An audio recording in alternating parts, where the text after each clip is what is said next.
I'm really, really happy to be here. And it's a small silver lining in these days that I get to join in online storytelling.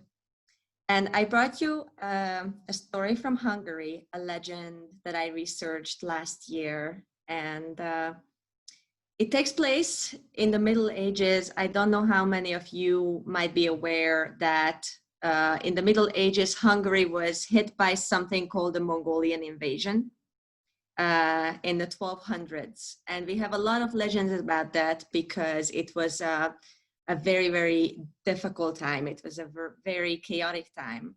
And one of the reasons why the Mongolians swept through the kingdom so fast was that Hungary back in those days did not have any stone castles or stone walls yet. So people fleeing from their homes could only flee into the few cities that had walls at the time for safety, or they had to find islands.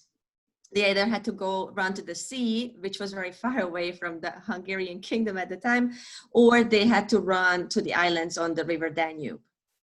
So legend says that a lot of people fled to the shores of the Danube, and the people who lived on the islands helped them cross.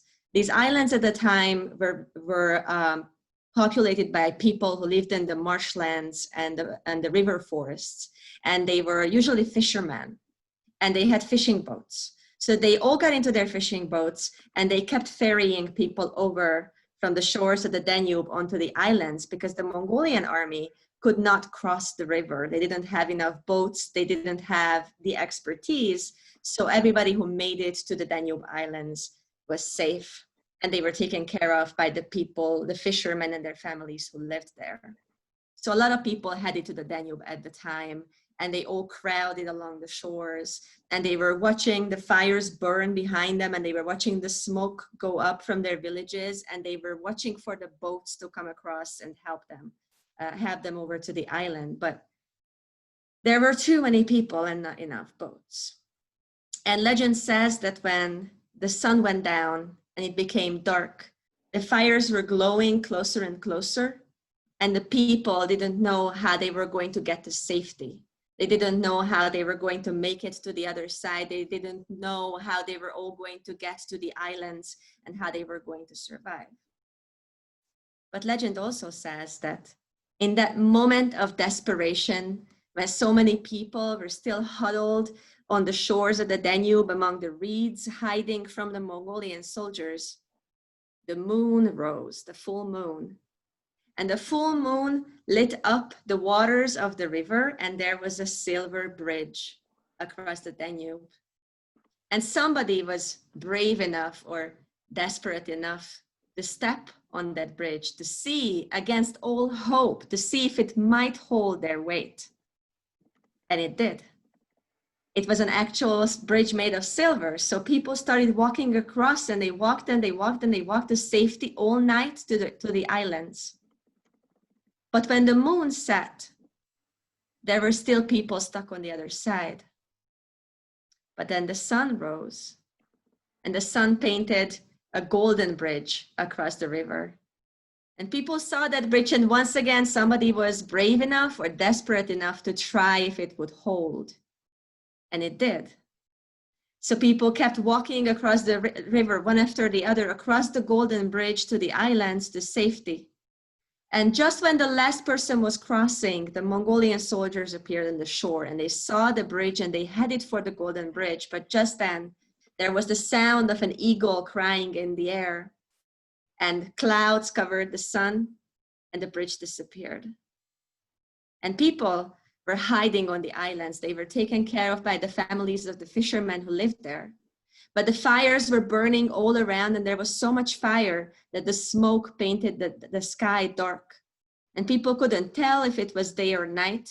People couldn't tell how much time had passed, and they were just huddling and waiting and hoping and praying for someone to help them. Until one day they saw a light in the darkness, the first light they'd seen in who knows how long. And it was twin stars. And as the twin stars came closer, people saw that they were the eyes of an old man.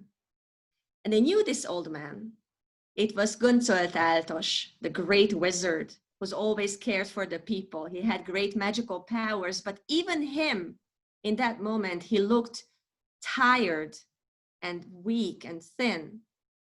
And people asked him what was happening. People asked him for help. They asked him to help them, to save them. And he said, it's all right. It's going to be all right. The Mongolians have left. They've gone back home. You're safe now. You can go back and you can rebuild your life. But how are we going to do that? There is no sun, there is no moon, there is no light. How we are going to start over? And he said, well, I can't help you. Look, I don't have a beard anymore. I cut my silver beard and gave it to the fairies in the river so that they would build you a silver bridge. And the queen of the fairies, Tündér Ilona, she cut her beautiful golden hair and she used it to build a golden bridge. And we saved you, but it's going to be 777 years before my beard grows back, before her hair grows back. And until then, you are on your own. But I have a gift for you. He gave them 2 sieves, a silver one and a golden one. And he said, you can use these to get gold dust and silver dust out of the sunlight and the moonlight. And you can have enough gold and silver to restart your lives. But there is no sun, there is no moon. How are we going to get enough gold or silver dust if there is nothing in the sky? Well, somebody will have to go up and clean the moon and clean the sun from all the smoke that covers them. I can't do that for you, but I can ferry whoever comes with me up into the sky, but it's going to be a one-way journey. And at that moment, 3 people stepped up and they said, we'll go. We used to be goldsmiths back in our olden homes, and you took care of us when we fled here, so now we are going to take care of you. And the 3 people got into the carriage of Guncolt and they flew up into the sky together. And you can still see the carriage today. You call it the Big Dipper. We call it Guncolt's carriage. And people watched as a sliver of moon appeared in the dark sky.